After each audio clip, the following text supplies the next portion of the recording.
لا ازاي؟ خده وطبخه وشرب شربته. كيمشي لقلب الصحراء باش يعيش بوحدو، يعني يعيش حياتك صح بلا ما غيبني، بلا ما غيضحك عليا، بلا ما غيحقد عليا، غيكريتيكيني وما نباع علاش غيزيد ليا. يعني شنو؟ والله ما خدمتي ونسيتي هضرت الناس لا درتي شي حاجه في حياتك. الاخوان السلام عليكم. المهم من خلال العنوان انا نهضروا على علاش بنادم ما عمرو غيعطيك ابتسام.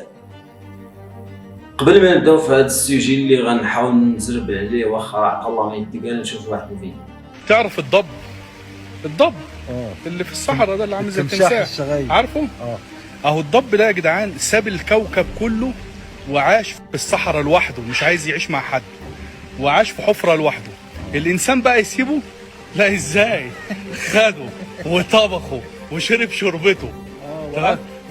وكل كعروته وكل كل حاجة، حتى ديله كله. فانت بقى عايز الانسان اللي زيه زيك ما يسيبكش في حالك؟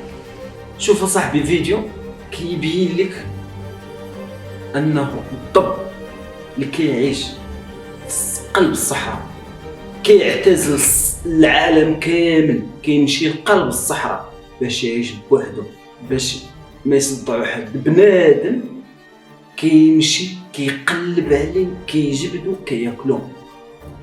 يعني شنو؟ وانت ما بغيتيش بنادم انه يدوي فيك، ما بغيتي يضحك عليك، ما بغيتي يقول فيك شي حاجه اللي انت اصلا ما كايناش فيك. يعني شنو؟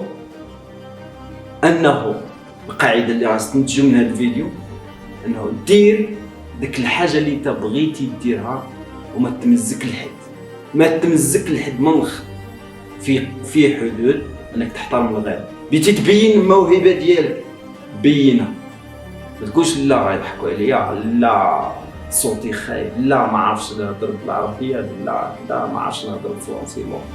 هو كيرز برو، واش كل تمزك ليك تا واحد؟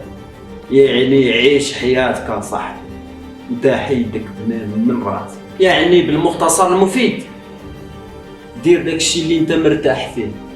بنادم راه غيدوي، بنادم راه غيضحك عليك، بنادم راه غيحقد عليك، بنادم راه ما عرفت كاع اش يقول عليك. الا مشيتي تمزكتي ليهم، الا مشيتي تاخديتي على هضره الناس، والله ما دير شي حاجه في حياتك من الاخر. يعني شنو؟ نسى عليك هضره الناس وخدم، بين المهارات ديالك، بين الموهبه ديالك، بين اللغه ديالك. ما غيضحكوا عليا وما نباع علاش يزيدني لا ضحك عليا، غيكريتيكيني وما نباع علاش غيزيد ليا. يعني شنو؟ والله ما خدمتي ونسيتي هضرت الناس لا درتي شي حاجه في حياتك من الاخر. هادشي علاش كنجيو للمجتمع كنلقاو بنادم كيوقف قدام واحد بانتروبيا ما عارفش اش يقول، يعني شنو؟ ما عندوش واحد كونفيونس، وديك الكونفيونس مشات ليه في السوسيتي، ما كيبينش راسو. والتحيه لاي واحد كيقدرنا وكيدعمنا وكيشجعنا لقدام، وكنشجعوا اي واحد. والسلام عليكم ورحمه الله تعالى وبركاته.